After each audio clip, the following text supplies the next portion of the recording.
My best friend died last month, but every night since, I've received a call from her number. And the weirdest part, she doesn't say a word. She just breathes. It's been 30 days since I lost Sarah. We were inseparable since childhood. The kind of friends who finished each other's sentences and knew each other's deepest secrets.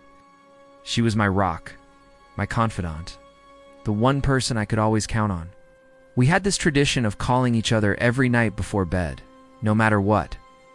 It was our way of staying connected, even on the busiest days.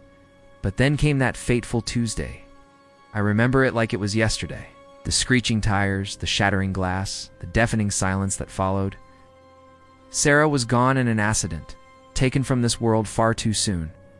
I felt like a part of me died that day too. Funeral was a blur of tears and hushed condolences.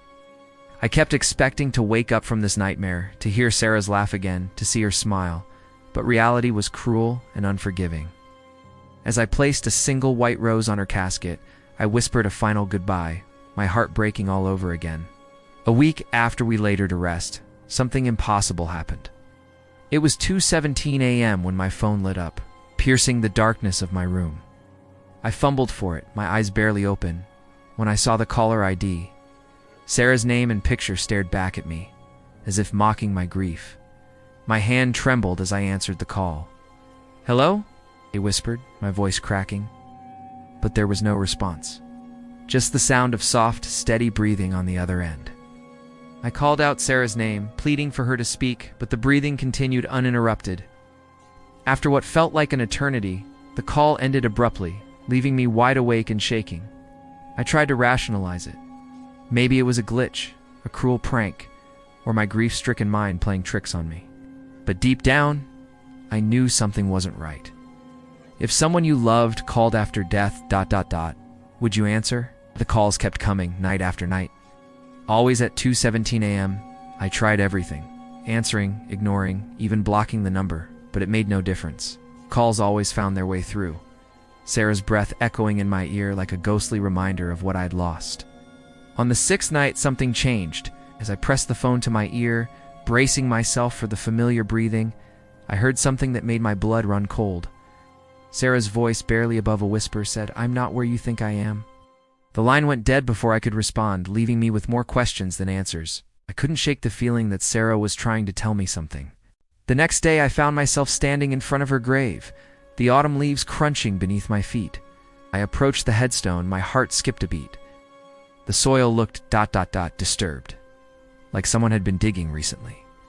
Just then, my phone buzzed in my pocket. With trembling hands, I answered it, already knowing who it would be. This time, Sarah's voice was clearer, more urgent. "He lied to you," she said, before the call cut off once again. My mind was racing. Who lied about what? I thought back to the days leading up to Sarah's accident, trying to piece together any clues I might have missed. That's when it hit me. Sarah's ex-boyfriend, Mark. They had broken up just a week before the accident. Sarah had been acting strange ever since. I started digging, calling old friends, piecing together fragments of information. The more I uncovered, the more my suspicions grew. Sarah's accident might not have been an accident at all. The police reports were vague, the witness statements inconsistent, and Mark, he had disappeared shortly after the funeral, leaving no trace behind. As the pieces started falling into place, my phone buzzed one last time.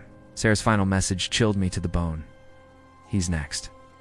The screen went black and an eerie silence fell over the room. I knew what I had to do. Sarah might be gone, but her spirit was restless, seeking justice from beyond the grave. And I was the only one who could help her find peace. The truth was out there, waiting to be uncovered.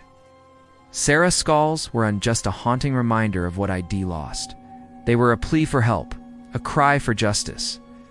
And I wouldn't rest until I uncovered the truth, no matter how dark or dangerous the path might be.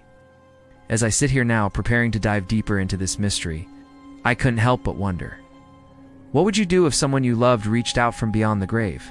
Do you have the courage to answer their call and face the truth, no matter how terrifying it might be? Want to know what happens next in this chilling tale? Drop A in the comments if you're brave enough for part 2. And don't forget to subscribe if this story gave you goosebumps. There's plenty more where that came from. So tell me, what would you do if she called you? Let me know in the comments below. Until next time, sleep tight, and maybe keep your phone on silent.